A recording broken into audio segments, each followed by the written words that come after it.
கற்றது யாவும் கையளவு ஞான கடலே உன்முன்னே நான் ஏது அகந்தை அகற்றியாட்கொண்டாய் உன் கீதம் வேதமாகிறது ஓவொளியாயான ஓங்காரம் ஓவொளியாயான ஓங்காரம் உன் ரூபம் ஒளி புள்ளியாகும். ஓம் சாந்தி.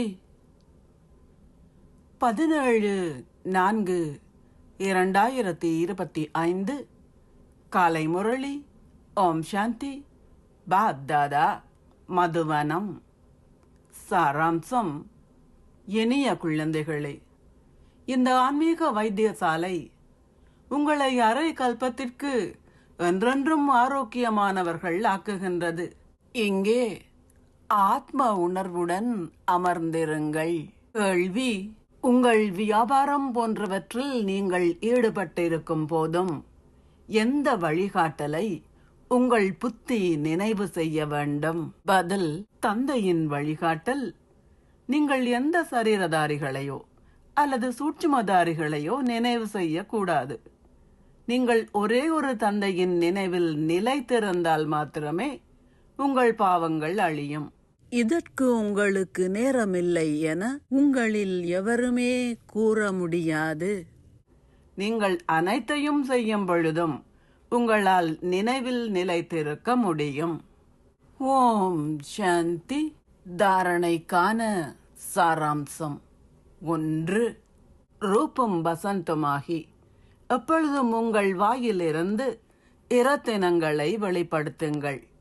மிக மிக இனிமையானவர்கள் ஆகுங்கள்.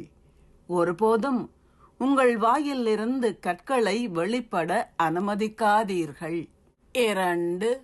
ஞானத்திலும் யோகத்திலும் திறமைசாலியாகி உங்களுக்கும் பிறருக்கும் நன்மை செய்யுங்கள். உங்கள் பாக்கியத்தை மேன்மையாக்கிக் கொள்வதற்கு முயற்சி செய்யுங்கள். குருடர்களுக்கு ஓர் ஊன்றுகோல் ஆகுங்கள். ஆசீர்வாதம். நீங்கள் 3 விடயங்களின் விழிப்புணர்வு திலகத்தை இட்டு சம்பூர்ணமான வெற்றியாளர் ஆகுவீர்களாக. சுயத்தின் விழிப்புணர்வு, தந்தையின் விழிப்புணர்வு, நாடகத்தை பற்றிய இந்த ஞானத்தின் விழிப்புணர்வு. இந்த ஞானத்தின் விரிவாக்கம் அனைத்தும் இந்த 3 விடயங்களின் விழிப்புணர்வில் அமிழ்ந்துள்ளது. அவை ஞான மரத்தின் 3 வகையான விழிப்புணர்வுகள் ஆகும். ஒரு மரம் முதலில் ஒரு விதையாக இருக்கும். பின்னர் அந்த விதையில் இருந்து 2 இலைகள் வெளிப்பட்டு மரத்தின் விரிவாக்கம் இடம்பெறும்.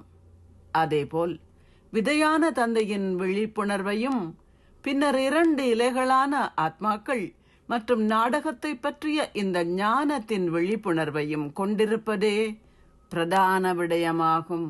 இந்த 3 விடயங்களின் விழிப்புணர்வையும் கிரகிப்பவர்கள் நினைவு சொரூபங்களாக இருக்கும் ஆசீர்வாதத்தை பெறுகின்றார்கள். அத்துடன் அவர்கள் சம்பூர்ணமாக வெற்றியாளர்கள் ஆகுகின்றார்கள். ஸ்லோகம். சதா உங்களின் பேறுகளை உங்களின் முன்னால் வைத்திருங்கள். உங்களின் பலவீனங்கள் அனைத்தும் இலகுவாக முடிவடைந்துவிடும். அவ்யக்த சமிக்ஞை. ஒன்றிணைந்த ரூபத்தின் விழிப்புணர்வால் சதா வெற்றியாளர் ஆகுங்கள். சங்கம யுகத்தில் பிரம்மாகுமார்களும் பிரம்மாகுமாரிகளும் தனித்திருக்க முடியாது. தந்தையின் சகவாசத்தையும் உங்களின் ஒன்றிணைந்த ரூபத்தையும் அனுபவம் செய்யுங்கள். தந்தை என்னுடையவர்தானே, அவர் என்னுடன் இருக்கின்றார் என நினைக்காதீர்கள். இல்லை, அவரின் சகவாசத்தின் நடைமுறை அனுபவம் இருக்க வேண்டும். அப்போது மாயையின் எந்தவிதமான தாக்குதலும் தாக்குதலாக இருக்காது. மாயையும் தோற்கடிக்கப்பட்டு விடுவாள். என்னதான் நடந்தாலும் பயப்படாதீர்கள். தைரியத்தை கொண்டிருங்கள். தந்தையின் சகவாசத்தை உணர்ந்தவர்களாக இருங்கள். அப்போது வெற்றி உங்களின் பிறப்புரிமை ஆகும். ஓம் சாந்தி. நன்றிகள் பாபா. யாவும் கலையும் நேரம் கண்முன்னே கலியுகம் கரைந்தோடும் நிலையாய் நின்று ஒளி வீசும் உன் ஞானம் அமர வாழ்வாக்கும் பிரபுவும் லீலையே லீலை பிரபுவும் லீலையே லீலை எம் வாழ்வு ஆனது பூஞ்சோலை.